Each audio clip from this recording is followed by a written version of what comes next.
त्वमेव प्रत्यक्षं ब्रह्मासि त्वमेव प्रत्यक्षं ब्रह्म वदिष्यामि ऋतं वदिष्यामि सत्यं वदिष्यामि तन्मामवतु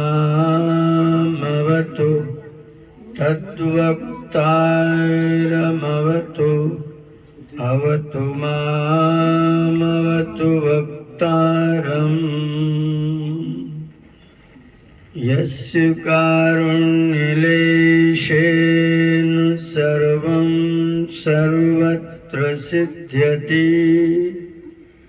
संकल्पितं हृदाभीष्टं तं वन्दे जगदीश्वरं तं वन्दे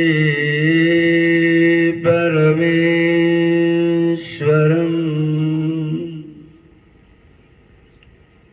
सुंदर गीतों से इस कार्यक्रम को उत्तमता प्रदान कर रहे आदरणीय भाई सुकांत आर्य जी, स्वामी वेदानंद जी महाराज, वेद पाठी आचार्य युद्धवीर जी और वेद पाठी आचार्य विष्णुदेव जी, इस कार्यक्रम के आयोजक श्रीमान राधे श्याम जी साहू और इस कार्यक्रम की प्रेरणा देने वाले श्रीमान पूर्णचंद्र मित्तल जी, उपस्थित वंदनीय मातृशक्ति समादरणीय सज्जनों,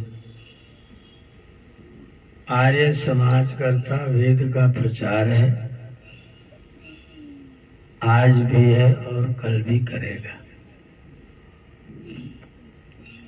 वेद का प्रचार, आप लोग, आज दूसरा दिन है।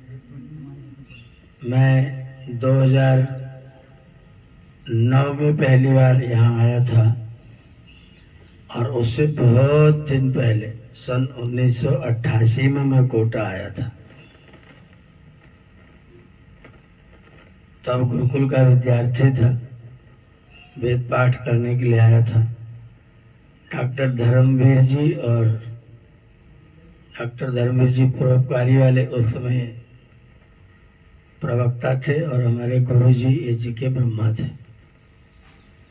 उसके बाद 2009 से लगातार मैं यहाँ आ रहा हूँ। वेद का प्रचार करना क्यों आवश्यक है?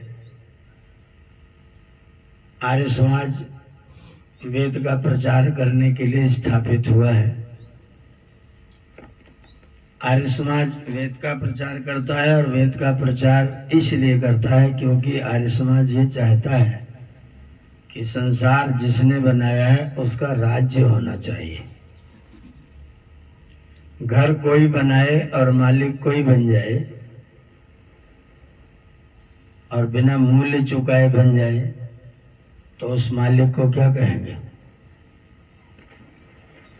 घर किसी ने बनाया, मालिक कोई बन गया और मूल्य कोई नहीं चुकाया तो उसको क्या कहेंगे?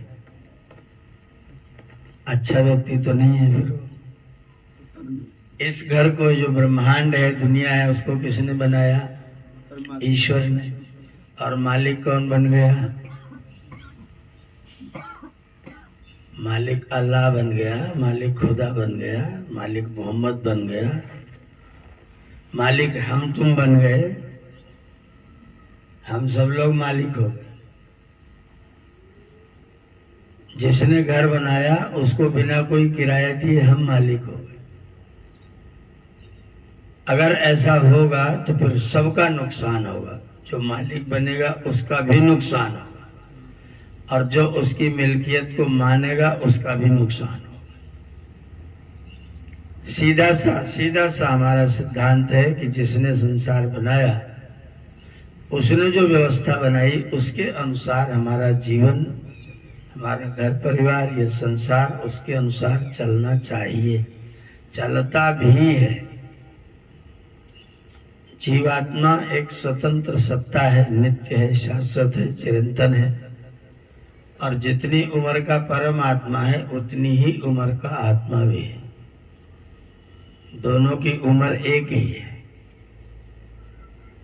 लेकिन एक जो है वो उसके ऊपर अविद्या की छाप पड़ जाती है और एक अविद्या से बिल्कुल निर्लिप्त रहता है। अनसनन अन्यो अभिचाकशीति। पेड़ पर दोनों बैठे हैं, एक उसका फल खाने लग जाता है, एक खाता नहीं है, खाली देखता रहता है, प्रभावित नहीं होता है। जीवात्मा प्रभावित हो जाता है, प्रभावित हो जाता है तो उसके प्रभाव में आकर के फिर ये गलत सलत काम भी करना शुरू करता है। ये भी शाश्वत है, सत्य है, संतुष्ट है और स्वतंत्र है। कर्म करने में इसके अंदर स्वाभाविक रूप से स्वतंत्रता इसको उपलब्ध है, लेकिन उस कर्म का फल प्राप्त करने में यह स्वतंत्र नहीं है। इतनी इसके अंदर कमी है। अगर कोई व्यक्ति कर्म करे और कर्म फल प्राप्त करने में स्वतंत्र ना हो और फिर भी अपनी मनमर्जी कर्म करे, व्यवस्थानुसार कर्म ना करे, तो फिर आप उसे समझदार नहीं कह सकते। नवंबर के महीने में शरद ऋतु बीतने के बाद खेतों में गेहूं बोया जाता है। ये व्यवस्था है व्यवस्थापक की। अगर कोई व्यक्ति उस महीने में गेहूं बोएगा तो अप्रैल में जब जाएगा खेत में तो गेहूं काटेगा, और अगर वो बोने ही न गया, नवंबर में मई में गया बोने के लिए, तो फिर उसकी फसल तो ठीक नहीं होगी। जिसने संसार को बनाया है उसने संसार में बड़े नियम बनाए हैं। कोई भी एक चीज ऐसी नहीं, कोई भी एक वस्तु ऐसी नहीं जो नियम से न चलती हो। हमारा आपका शरीर ही देख लीजिए, जो हमारा सबसे निकट का है, कितनी व्यवस्था से बना हुआ है। एक एक अंग प्रत्यंग कितनी विधि व्यवस्था से सृजित है। आंखें हैं, आंखों में एक छोटा सा तिल है, उस तिल से पूरा ब्रह्मांड दिखाई देता है, और इतनी तीव्रता उसके अंदर है कि जरा सा कोई खतरा पैदा हो तो अपने आप तुरंत बंद हो जाती है। सुरक्षा व्यवस्था भी उतनी सुंदर है। इतना नाजुक अंग है और सबसे आगे हेडलाइट की तरह लगा हुआ है, लेकिन जैसे ही कोई खतरा आता है तुरंत आपको बंद नहीं करना पड़ता है, अपने आप बंद हो जाती है। अपने शरीर के विषय में बैठ करके चिंतन करो, सोचो, परमात्मा ने नाक को ऐसे नीचे की ओर क्यों बनाया, सीधा छेद क्यों नहीं किया? अगर करता तो कैसा रहता? चिंतन करो, विचार करो। मान लीजिए यहाँ छेद होता है, यहाँ पर ऐसे बिल्कुल सीधे पर छेद होता है, तो क्या स्थिति होती? नाक ऐसी बनी, ऊपर को गई और फिर अंदर यू टर्न लिया है अंदर के लिए, गले में जाने के लिए। और ये आपका मस्तिष्क का एरिया है, जिसको हम लोग अंग्रेजी में माइंड बोलते हैं। प्राण ऑक्सीजन यहां से उठा और अगर सीधा अंदर जाता और नीचे जाता तो ऊपर वाला एरिया पूरा ऑक्सीजन से खाली होता, और मस्तिष्क को ऑक्सीजन ना मिलता तो आपके विचार, आपका चिंतन। इस मोबाइल का वजन 270 ग्राम है, इसका 250 ग्राम है, इसमें 20 ग्राम ज्यादा है। अगर आपको इसका वजन मालूम हो तो आप इसको उठाने के लिए हाथ से कितनी ताकत लगाते हैं? 270 ग्राम के वजन के बराबर। मैं बैठा था एटा में, आचार्य विश्वदेव जी महाराज मेरे गुरु जी थे, उन्होंने मुझे कहा कि ये वाली शीशी उठाना शिवदत्त, छोटी इतनी शीशी जो शहद की 50 ग्राम वाली जो डिब्बी आती वैसी शीशी, बोले इसको उठाना। तो मैं तो झट से उठाने के लिए चला, वो उठी नहीं, शीशी उठी नहीं, उसका वजन था 2.5 किलो। मैं चक्कर में पड़ गया। उनका गुरु जी ये क्या है? बोले सारी दुनिया में जितना भार मापा जाता है ना, वो सब इसी से मापा जाता है। इसका नाम है पारा। ये पारा है। और पारा 50 ग्राम की शीशी में कितने वजन का आएगा? 50 ग्राम की शीशी में 2.5 किलो पारा। अब मेरे मस्तिष्क ने जब उसको उठाने के लिए प्रेरित किया तो कितना वजन समझ के? 50 ग्राम समझ के। फिर वो उसे उठा ही नहीं। फिर दोबारा मस्तिष्क से आदेश लेना पड़ा, ये ज्यादा वजन, इसको उठाओ। तो फिर दोबारा मैंने उठाया, फिर वो उठ गया। हमारे मस्तिष्क जो है, हमारा मस्तिष्क को प्रेरित करता है उतना काम करने की, उतना लिमिट में हमारा हाथ उतना काम करता है। माताएं छोटे बच्चों को थप्पड़ मारती हैं, कितने वजन का मारती है? पूरा आंखें ऐसी बनाती है एकदम बिल्कुल बस। और हाथ का वजन कितना होता है? और अपने किसी और को मारना हो तो हाथ का वजन कितना होता है? ये नियंत्रण कौन करता है? लाइट बंद हो रही है तो इन्वर्टर से चल रहा है, उससे आवाज कोई बात नहीं, आवाज आ रही है, लोग आराम से बैठिए। आवाज आ रही है, ये रखो, आवाज बढ़ाओ। हमारा मस्तिष्क हमारी क्रियाओं को नियंत्रित करता है। और अगर उसे ऑक्सीजन ना मिले, ऊपर को ये न जाए, तो मस्तिष्क को ऑक्सीजन नहीं मिलेगा कि प्रेरणा करना बंद कर दे, डेड हो जाएगा, डेड। फिर आप इसका क्या करेंगे? तो ये मस्तिष्क आपका काम आपके निर्देशानुसार नहीं करेगा, कुछ और करना शुरू करेगा। तो ईश्वर ने पहले नाक को ऊपर की तरफ ऑक्सीजन लिया, पहले ऊपर वाले को दे करके फिर नीचे को आया, और यहाँ आकर के वो यहाँ भरेगा दोनों तरफ फेफड़ों। यहाँ लौट करके खून पूरे शरीर से लौट करके आएगा, और उस खून को ये जो ऑक्सीजन है 1 मिनट में 72 बार शुद्ध करेगा।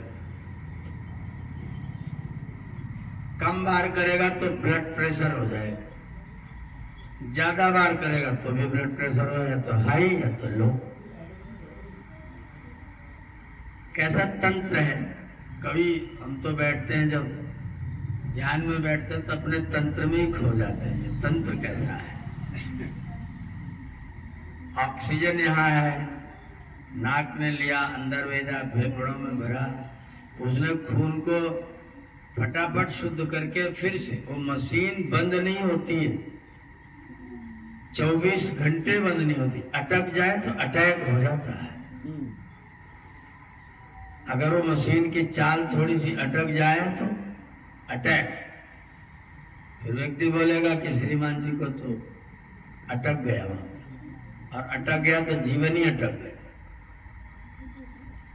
शरीर के अंदर बैठे बैठे हम लोग सोच भी नहीं पाते हैं, और हमारा शरीर चलता है, 24 घंटे चलता है। सोते समय भी चलता है, जगते समय भी चलता है। कोमा में चले जाए, चेतनाहीन हो जाए तो भी चलता है। 28-28 दिन, 30-30 दिन, 6 महीने मैंने एक व्यक्ति को देखा, कोमा में है, कोई मस्तिष्क बिल्कुल डेड, कोई क्रिया नहीं है, लेकिन भोजन पच रहा है, मलमूत्र हो रहा है, भोजन खिलाया जा रहा है, वो खा रहा है, न सोचता है, न बोलता है, न हंसता है, न मुस्कुराता है, न रोता है, न धोता है, न कोई दर्द, न कोई पीड़ा, कोई प्रतिक्रिया नहीं। प्रतिक्रिया कुछ नहीं, लेकिन अंदर क्रिया चल रही है। ऐसी मशीनरी परमात्मा ने हमको बना करके दी हुई है, और इस मशीनरी में हमको भेजा है, जाओ बेटा मेरा काम करना। मैंने कहा था कल, कामाय अदात, कस्मई अदात, कामाय अदात, अपना काम करने के लिए भेजा है। हम इस दुनिया में आए और हमने ईश्वर का काम करना बंद। यहाँ आते हम सब के सब अपना अपना काम करना शुरू कर देते, ईश्वर का काम नहीं करते। ईश्वर ने जो काम कहे वो काम नहीं करते, अपनी मर्जी से अपना अपना काम करते हैं, और अपना काम करते हैं तो फिर सब दुखी होते हैं। संसार में जिससे मिलो, जिससे बात करो, सुख कम सुनाते हैं, दुखड़ा ज्यादा सुनाते हैं। बैठते ही सबसे पहले दुख सुनाएंगे, सब खराब, पूरा परिवार दुष्ट, मैं अकेला सज्जन हूं अपने घर में। लंका निश्चर निकर निवासा, यहाँ कहाँ सज्जन कर वासा। बताते मेरे घर में सब दुष्ट है। पत्नी बात नहीं मानती, बच्चों के पक्ष में हो गई है। पहले मेरे पक्ष में थी, अब छोड़ दिया, अब बच्चों के पक्ष में हो गई। और बेटे मेरे विरोधी हो गए। बेटे विरोधी हैं और पत्नी उन्हीं की बात मानती, मेरे पक्ष में नहीं रहती। अब मेरे भाई लोग भी सब दुष्ट हैं, गांव के लोग और ही ज्यादा दुष्ट हैं। मैंने कहा आप कैसे हैं? बोले मैं बिल्कुल ठीक हूं, मैं अकेला सज्जन हूं बस, बाकी सब दुर्जन है। मैं उनसे कहता हूं जिसके लिए सब दुर्जन है वो अकेला भी कोई सज्जन तो नहीं है, वो अकेला भी कहीं न कहीं दुर्जन ही है। यदि सब ठीक नहीं है तो फिर हम भी ठीक नहीं। और सारे मनुष्य प्राणियों ने एक काम करना शुरू किया है। मैं गुरुकुल टंकारा में यज्ञ का आचार्य था और पंडित सत्यपाल पथिक जी भजन गा रहे थे। पक्षी भी बैठ तेरा ही गीत गा रहे हैं, पक्षी भी बैठ तेरा ही गीत गा रहे हैं। उन्होंने गीत गा दिया। एक सज्जन भावनगर गुजरात के थे, खड़े हो गए, बोले पथिक जी मनुष्य के अलावा और कोई भक्ति कर ही नहीं सकता है, आपकी ये पंक्ति ठीक नहीं। पथिक जी ने धीरे से सरका दिया, बोले इसका जवाब आचार्य जी देंगे, और पीछे हट के बैठ गए। उनके बाद मेरा व्याख्यान होना था। मैंने वो भावनगर वालों को खड़ा किया, मैंने कहा एक बात बताओ, भक्ति कहते किसको है? उन्होंने रटी रटाई पंक्ति बोल दी, भक्ति अर्थात उसी की आज्ञा का पालन करना। मैंने कहा चिड़िया 1,97,00,00,000 से जो भाषा बोल रही है उनमें से कौन सी भाषा चिड़ियाओं ने बदली है? चिड़िया की भाषा बदली है क्या? नहीं बदली। भोजन बदला है क्या? आवास व्यवस्था बदली है क्या? तो उनके अलावा और ईश्वर की आज्ञा का सही पालन कर कौन रहा है? वाह वाह, बहुत बढ़िया, बहुत सुंदर, बहुत बढ़िया। कर कौन रहा? मनुष्य को छोड़ के बाकी सब प्राणी ईश्वर की ही आज्ञा में रहते हैं। मनुष्य अकेला बेईमान है जो भक्ति नहीं करता है, बाकी सब प्राणी ईश्वर की ही भक्ति। कौवे ने आज तक अपनी कांव बंद नहीं की। इतना लोग ढेला मारते हैं, भगाते हैं, बोल जाए तो गुस्सा हो जाते हैं, लेकिन आज तक उसने भाषा नहीं चेंज की। वो वही बोलेगा चाहे तुम जितना ही कहते रहो। गधा राम वही बोलते हैं, घोड़ा राम वही बोलते हैं। मनुष्य बन गया अंग्रेज।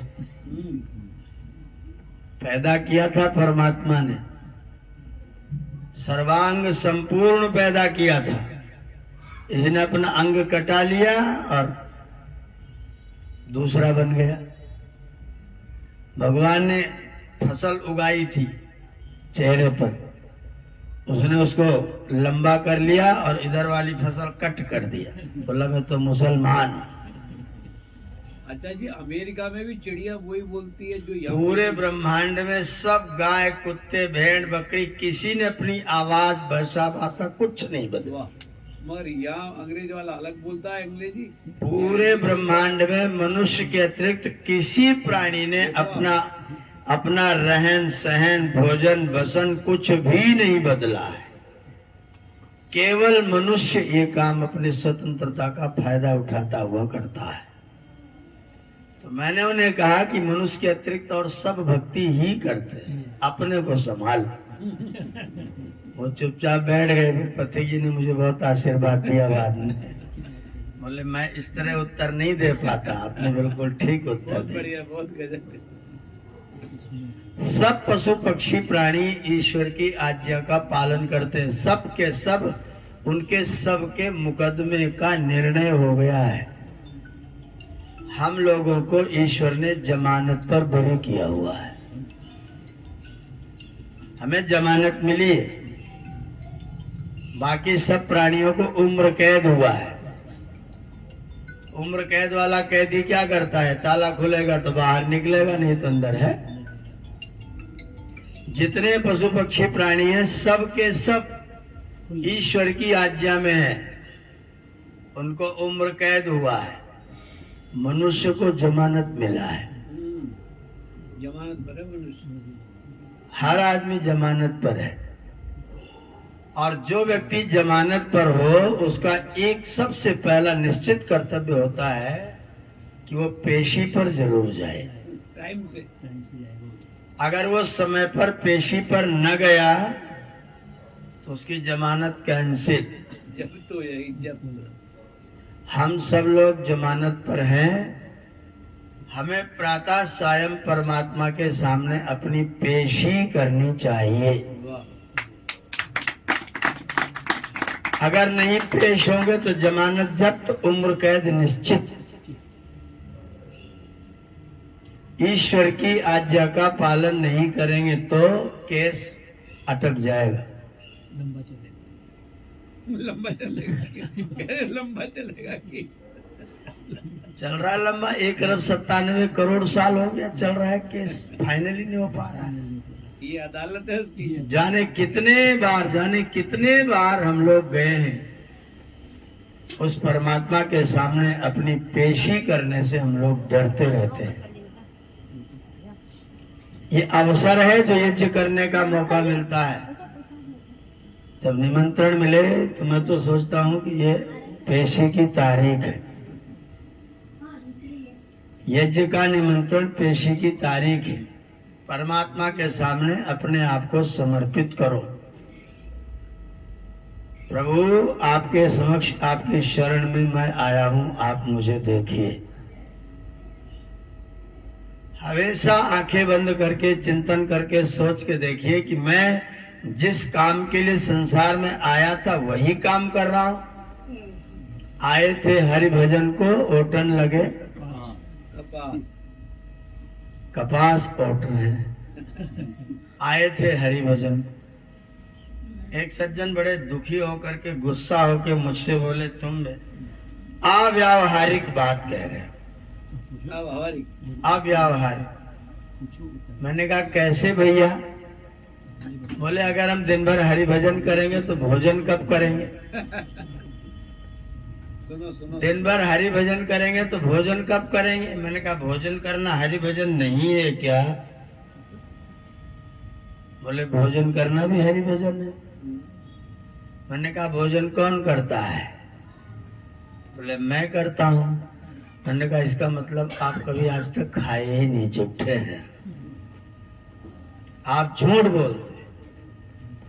कोई आत्मा कभी भी दाल भात सब्जी चावल रोटी अचार चटनी पापड़ नहीं खाता। शरीर खाता है। जीवात्मा भोजन करता ही नहीं। भोजन तो शरीर करता है और तुम करते नहीं हो, कराते हो। झूठ बोल रहे हो। आप असत्य भाषण कर रहे हैं। आप भोजन कराते हैं किसको? शरीर को। बोले शरीर को। मैंने कहा शरीर किसने दिया? परमात्मा ने। बोले ईश्वर ने। और ईश्वर इसमें ही है कि गाय भोगी बाहर गया है? बोले नहीं इसी में है। मैंने कहा तो जब खिलाओगे तो हरि भजन नहीं करोगे क्या? जिस प्रभु ने तुमको ये सुंदर शरीर दिया है इसी में खुद भी विराजमान है वो।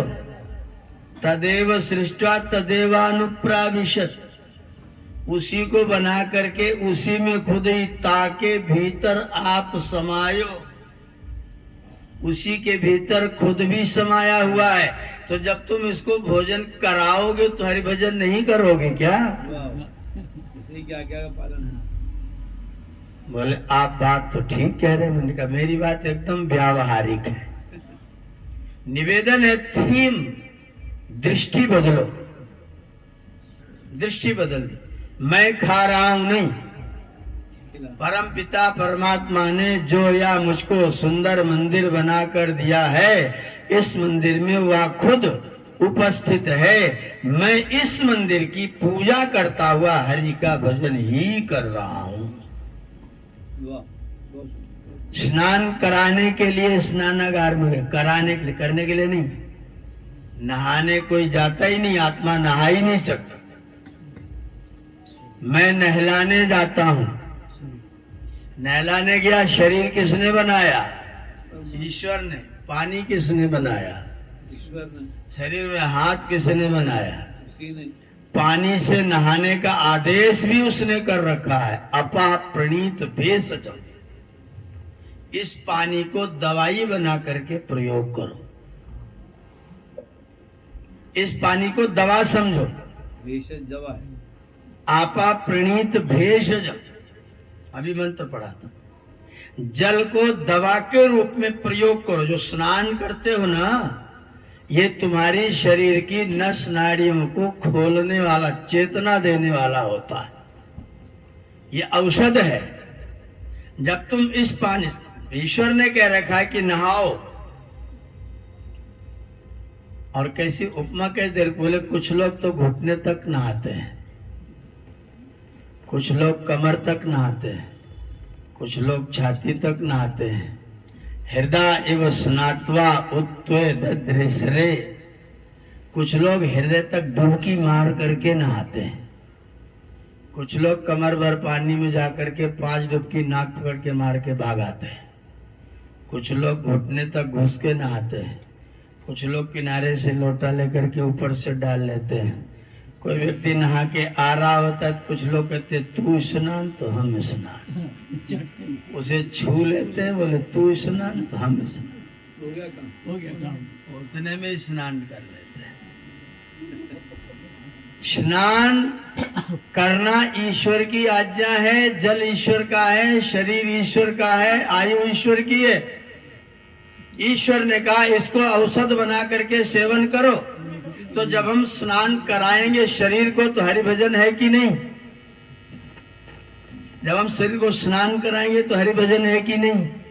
लेकिन सोच के करोगे, विचार के साथ, तो हरि भजन है, नहीं तो नहा के भागे। ये पुरानी औरतें कहती हैं भीगे कान हुए स्नान, कहते नहीं होता। हमारी माँ कहती थी भीगे कान हुए स्नान, गंगा स्नान। तो स्नान कराएंगे ईश्वर को सामने रख कर, ईश्वर को दृष्टि में रख कर। माता एक टंकारा में झाड़ू लगा रही थी, बुढ़िया 70 साल, कमर झुकी हुई। मैं आर्य समाज जा रहा था। मैंने कहा माता जी केम छो? बोले झक मारू छू। बोले झक मार रही हूं। मैंने कहा झक मारना किसे कहते हैं? बोले 8 बज रहा है, अभी तक बहू ने दरवाजा नहीं खोला है, अब मुझे झाड़ू लगानी पड़ रही है, इसी को झक मारना कहते हैं। मैंने कहा मैं तुम्हारा झक मारना बंद करवा दूं? इतनी प्रसन्न हुई माता जी। अरे बेटा, उन्होंने सब बहू को जगाएगा, समझाएगा। हमने कहा ये खतरनाक काम हम नहीं करेंगे, तो तुम्हें ही समझाएंगे। और दरवाजे के सामने ऐसे चबूतरा बनाते हो लोग अपने घर के सामने, उस चबूतरे पर मैं माता को लेकर के बैठ गया, अपने साथ लेके बैठ गया। मैंने कहा अम्मा ये हाथ कहाँ से लाई हो? बोले ईश्वर दे दूं। ईश्वर दिया, ईश्वर ने दिया है। हमने कहा ये जमीन कहाँ से लाई है? ये भी ईश्वर ने दिया है। हमने कहा झाड़ू कहाँ से लाए? बोले लाए तो बाजार से, लेकिन इसको भी ईश्वर ने दिया है। मैंने कहा झाड़ू ईश्वर की, हाथ ईश्वर का, जमीन ईश्वर की, तू बीच में कहां से घुस गई जग मारने के लिए? बोला तो मैंने कहा जिस परमात्मा ने तुमको शरीर और सामर्थ्य दिया है, उसी परमात्मा ने तुमको ये जमीन दी है और ये कहा है कि स्वच्छ रहना। तो तुम तो ईश्वर की उपासना कर रहे हो, तुम्हारा बहुत बड़ा सौभाग्य माता जी। बहुत बढ़िया, बहुत बढ़िया। माता जी तुरंत तो खड़ी हो गई, बोली आज के बाद मैं किसी को झाड़ू नहीं लगाने दूंगी, मैं ही करूंगी, मैं ही करूंगी। ये तो ईश्वर की पूजा है। धरती माता है ना, तो माता की सेवा करेंगे तो पूजा नहीं है। अपने विचार को परिवर्तित कर देंगे तो आपका कोई भी कार्य पूजा बन जाता है। हम किसी से बात करते हैं, किससे बात करते हैं? लक्ष्मी नारायण जी से, मित्तल जी से। थोड़ा सा बीच में ईश्वर को ले आइए ना। इनके साथ मेरा रिश्ता, मेरा संबंध, मेरा परिचय दुनिया में मेरे आस पड़ोस में कौन लाया? सारे संसार के जितने रिलेशन है वो करने वाला कौन है? हम तो खाली लेशन करते हैं ना, रिलेशन हम कहाँ करते हैं? मनुष्य लेशन करता है, ईश्वर रिलेशन करता है। तो जिसने मुझे मेरे साथ किसी दूसरे को जोड़ा, वो रिलेशन करने वाला कौन? परमात्मा ही, ईश्वर। तो ईश्वर ने उसको मेरे पास भेजा, और वह है कौन? ईश्वर का ईश्वर द्वारा रचना किया गया, ईश्वर द्वारा बनाया गया, ईश्वर का पुत्र। तो मेरे पास ईश्वर का पुत्र आया और मैं ईश्वर का उपासक हूं। जो व्यक्ति मेरा आदर करता है, मेरे पुत्र को देखेगा तो क्या करेगा? तिरस्कार, अनादर करेगा। शास्त्र का वचन है गुरुवत गुरुपुत्रे, गुरुवत गुरुपुत्रे। गुरु के पुत्र के साथ वैसा ही व्यवहार करो जैसा तुम अपने गुरु के साथ करते हो। तो ईश्वर का पुत्र मेरे सामने खड़ा है तो मैं उससे झगड़ा करूं क्या? तिरस्कार करूंगा कि प्यार करूंगा? और मैं उससे बात करूंगा तो ईश्वर की पूजा तो कर रहा हूं, जब मैं ईश्वर के पुत्र को संतुष्ट कर रहा हूं तो। लेकिन ईश्वर के पुत्र को संतुष्ट ना किया, द्वेष किया, क्रोध किया, झूठ किया, छल फरेब किया, तो फिर ईश्वर की आज्ञा का पालन और नहीं होगा तो परिणाम भोगने के लिए तैयार। व्यक्ति जब भयंकर दुख में फंसता है तो बोलता है मैंने तो ऐसा कोई काम नहीं किया था, भगवान ने मुझे पता नहीं क्यों ऐसा कर दिया। लेकिन परमात्मा न्यायकारी है। कामो भूतस्य भव्यस्य। पहले जो तुमने किया है ना, वो भी उसको मालूम है। जो तुमने पहले किया वो भी उसको मालूम है। तो पहले वाला जो तुमने कर रखा वो भी तो जमा है, यही वाला नहीं जमा है, सही बात। वो वाला भी जमा है।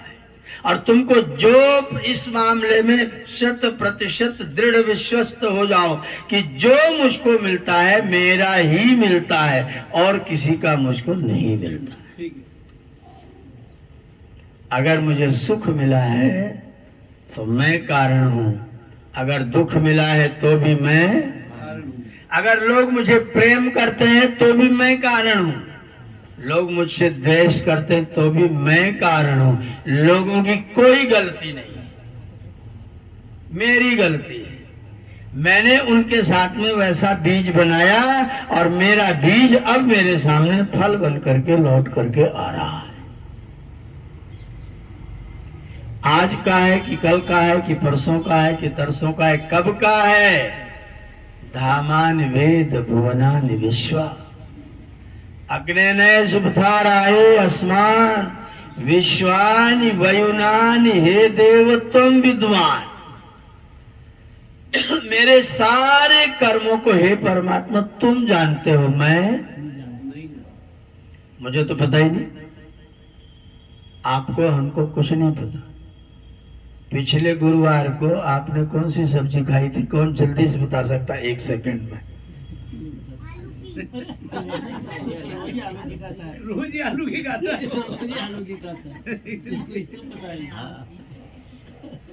पिछले गुरुवार को कौन सब्जी खाई थी पूछ लिया जाए तो सोचना पड़ेगा। पूछना पड़ेगा।